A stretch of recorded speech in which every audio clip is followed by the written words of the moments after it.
Hello and thanks for joining us on Panorama today. All the way from Abuja, I'm Elizabeth Omori. A multi-billion naira regional water supply expansion project has been inaugurated in Zaria towards addressing the perennial water shortage in the ancient city and environs. President Muhammadu Buhari, who performed the ceremony, urged the beneficiaries to jealously guard the facility and pay the bills promptly so that the project can be sustainably maintained. State House correspondent Adamu Samba reports that the president also visited Zazzau, where he restated his commitment to a greater Nigeria.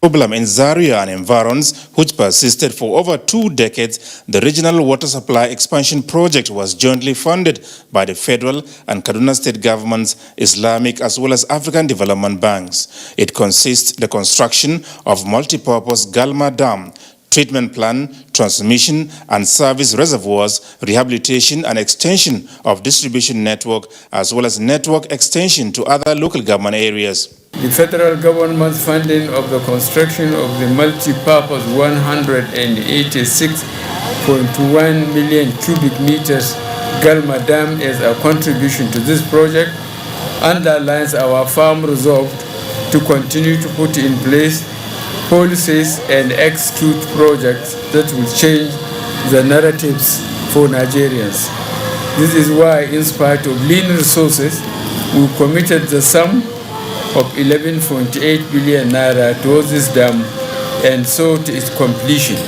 President Muhammadu Buhari commended the Kaduna state government for demonstrating appreciable commitment to the development of the state by committing about 25 billion naira towards ensuring the completion of the project, which was in a state of limbo for years. He also appreciated the multilateral partners for their significant contributions to the life-changing project. We are hopeful that this partnership will continue as we seek to reach out to other communities, cities and states in Nigeria to provide water facilities and other essential services. Water infrastructure investments such as this one will serve for decades, but only if they are well managed and well maintained. We are providing meters, and there is also a framework for social metering. For those that are too poor to afford water, there is a subsidy system so that the poorest people will still have access to clean water. This is consistent with the manifesto of the APC and what we've always preached to us to ensure that in everything we do, social justice must take precedence over everything else. President Buhari had earlier paid homage on the Emir of Zazzau, Alhaji Shehu Idris, at his palace.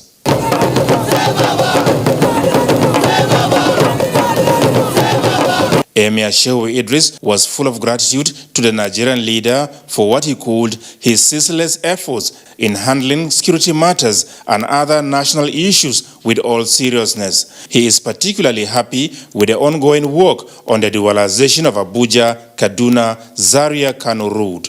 I implore you, Your Excellency, to continue with your good work in tackling the problem of poverty, fight against persistent armed banditry, kidnappings, cattle rustling, and other unbecoming social vices facing this country.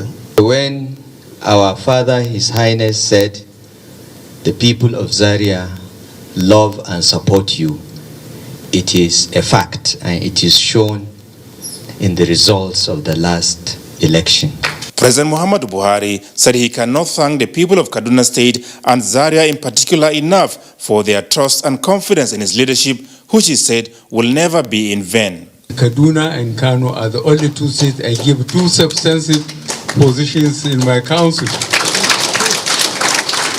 So I have thrown it back at you that I have appreciated your votes and I have paid you back by giving you environment and finance. The visit to Zaria City was the first by President Muhammadu Buhari since coming to power. Adamu Sambo, NTA News. Still from Zaria, President Muhammadu Buhari also inaugurated the newly completed Postgraduate Center of Excellence at Ahmadu Bello University, Zaria, constructed and donated to the school by the Central Bank of Nigeria. The president said the construction of the project was a testimony of his administration's effort at supporting qualitative learning from the primary through to the tertiary level. Leah Kachung Babatunde reports. This magnificent infrastructure is sitting on an area that is more than 34,000 square meters. It is one of the 3 already established centers of excellence by the Central Bank of Nigeria, situated in Zaria, Ibadan and Enugu. At more than 7 billion naira to erect a structure like this, postgraduate education in finance-related courses has come at a better time for Nigeria, and President Muhammadu Buhari is telling Nigerians that more investment will be put in place for education to take its center place to meet the population's demand of better education, better society and better development for Nigeria. We are committed and determined to continue to fund our vital institutions, even in the face of limited financial resources. In line with this renewed commitment, during the past 4 years, we invested close to 1.3 trillion naira towards the development of our educational sector.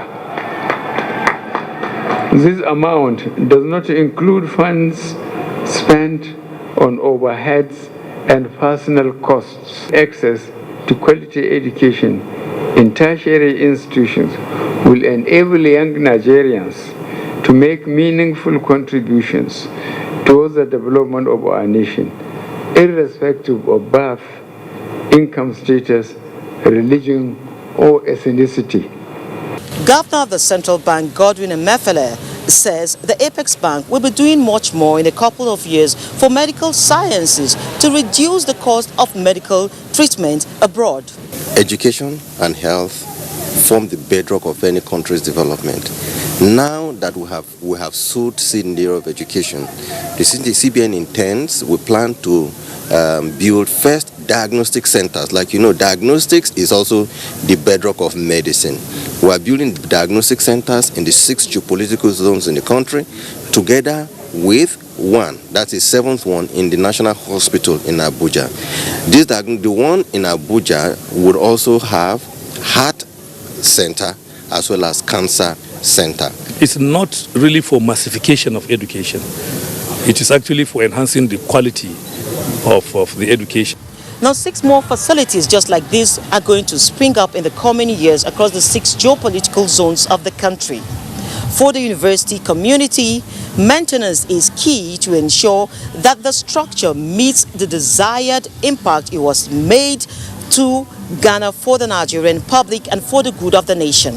From the Ahmadu Bello University Center of Excellence in Samaru, Zaria, I am Leah Kachung Babatunde, NTA News. Let's now shift our attention to health. Nigeria is making significant progress towards eradication of polio in the country, and August 21 makes it exactly 3 years. The country has not recorded any incident of wild polio virus. This is the feedback coming from the 96th meeting of the National Economic Council this Thursday in Abuja, which is seen this as a signal that the nation will be certified polio-free by the World Health Organization. Other good news is that the country's GDP continues on upward movement. Over now to State House correspondent Jide Onifade for details of these and other deliberations at the Council's meeting. The Minister of Health and other officials of the ministry briefed the Council on the progress made so far on polio eradication in the country. Edo State Governor Godwin Obaseki briefed the press on this presentation. The Minister identified some challenges as follows. The lack of release of counterpart funds by the local government chairman is one of the key problems in achieving successful routine immunization. He also identified the issue of insecurity in some parts of the country, particularly in the Northeast.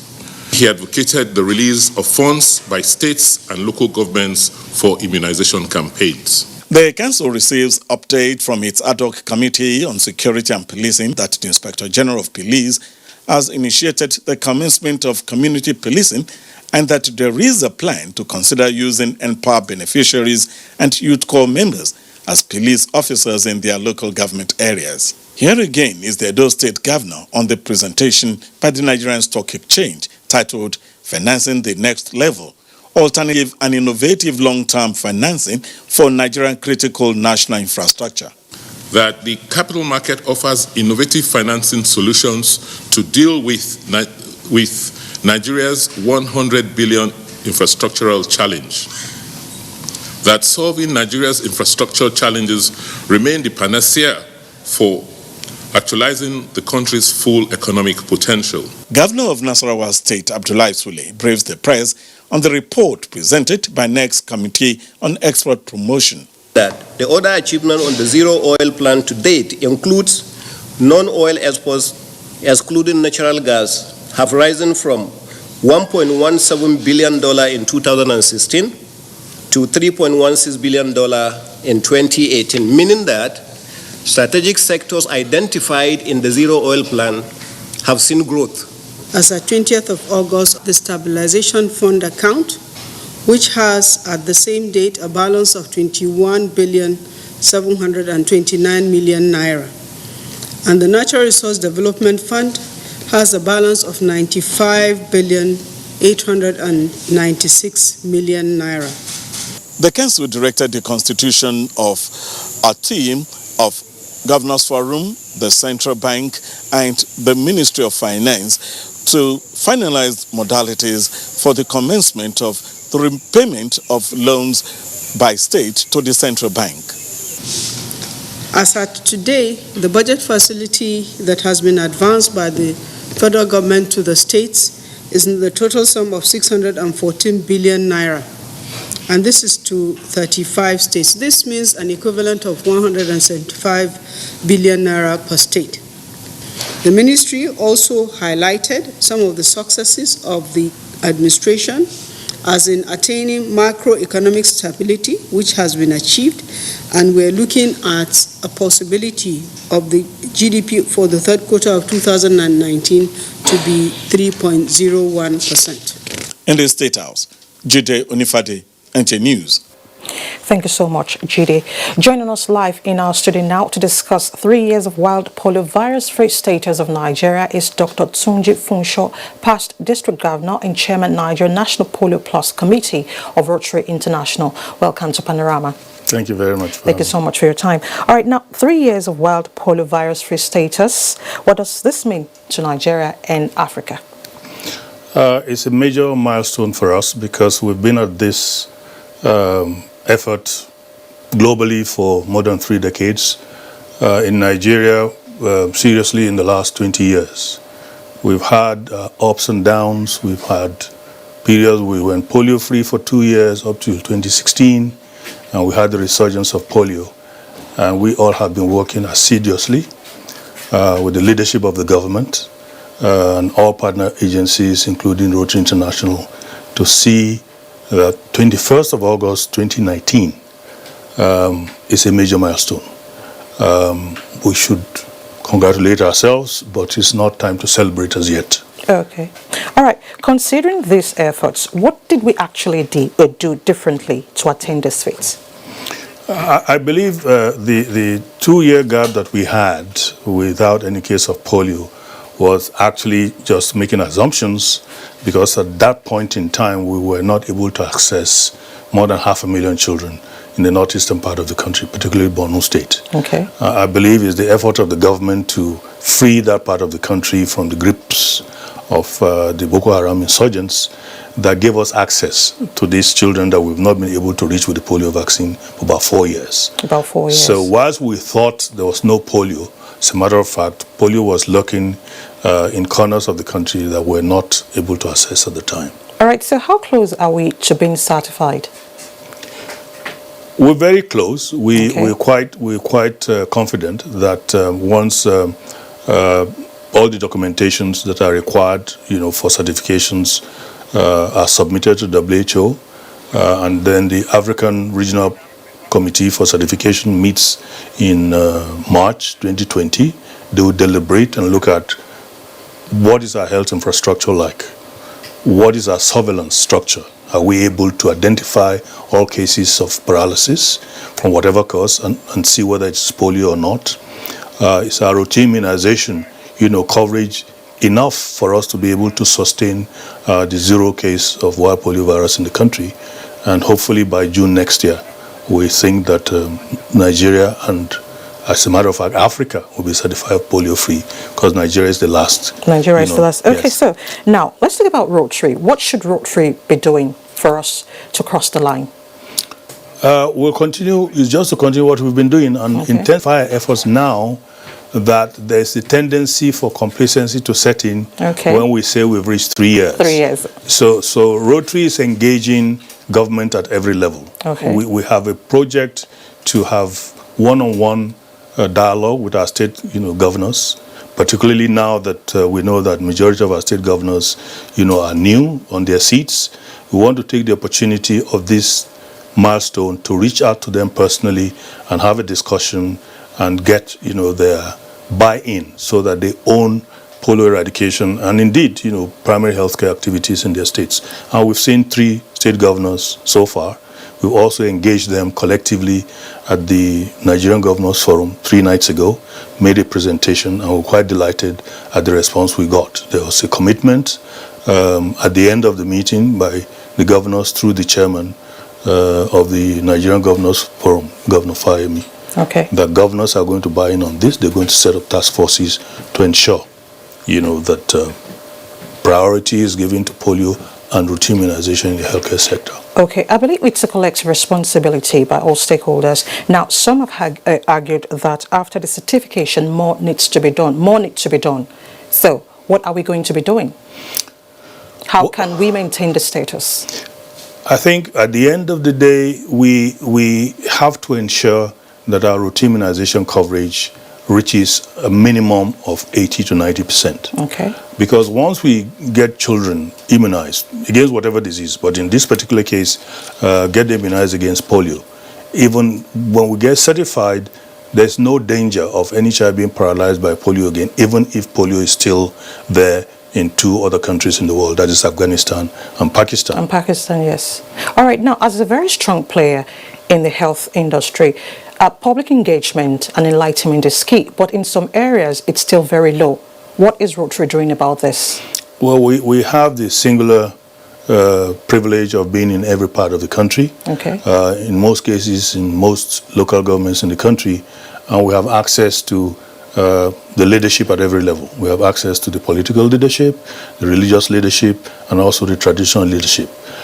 The religious and traditional leadership are the bastion of this effort, and they have consistently in the last 3 years part of our success story, being able to relate the need for immunization to the communities in which they live and oversee.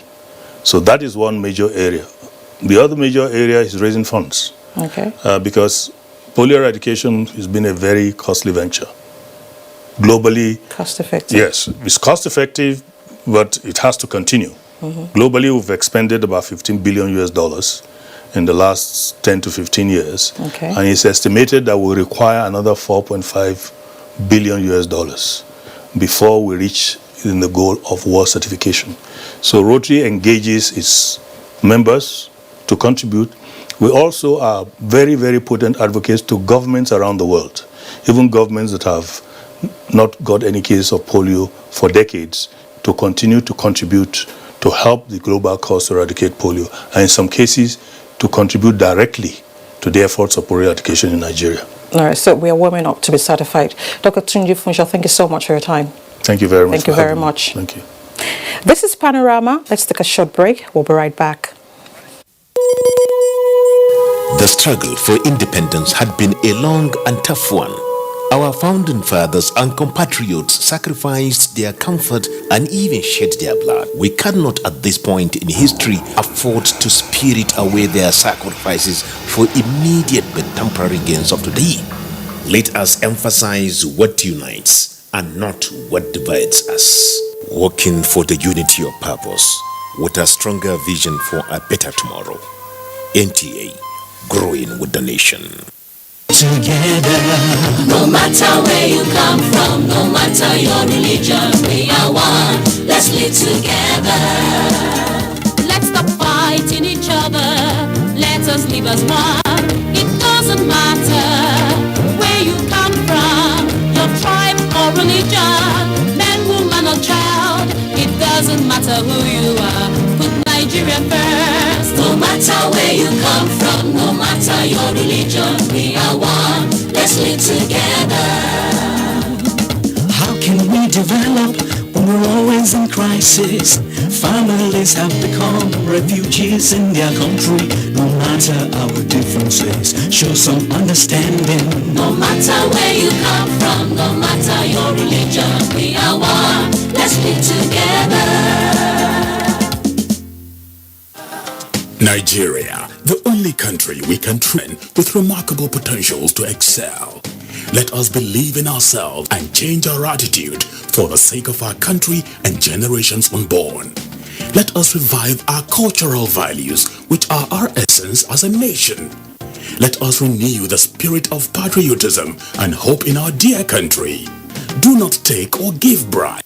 Be punctual always. No more African time. We can't expect to be global citizens and operate on African time. Join the queue. Insist that people are attended to on a first-come basis, no matter who they are or where they come from. Nigeria, good people, great nation.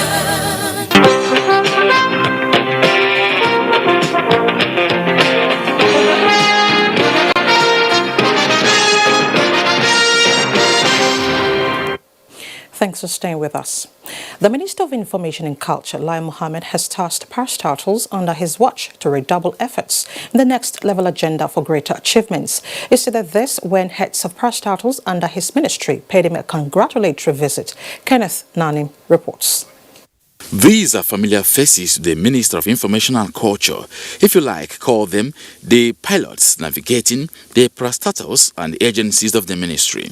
Barely 48 hours after inauguration and resumption of duty by the Information and Culture Minister Lai Mohammed, having been reappointed by President Muhammadu Buhari, heads of these parastatals converged on the minister's office to congratulate and reassure him of their commitment towards moving from the change agenda to the next level, ensuring that Nigerians are kept abreast with government policies and programs. Collectively, we have come to commit ourselves to giving you the same kind of support we had given and to commit ourselves to carry out our mandate in our respective taps and to say that we wish you well, we wish our country well, we wish Mr. President well. Minister Lai Mohammed believes his reappointment by President Muhammadu Buhari is a demonstration of the ministry's achievements in the last 4 years, a feat he attributed to the efforts of the parastatals under the ministry. Therefore, urged them to support him effectively to attain the next level agenda of the federal government. There was only one reward for hard work. It's actually more work. We, the president, has recognized our modest effort. The only way we can reciprocate is by redoubling our efforts. And in particular, this coterie of DGs hold in their hands the destiny of this country. Because you have a responsibility to tone down the heat. The Director General of the Nigerian Television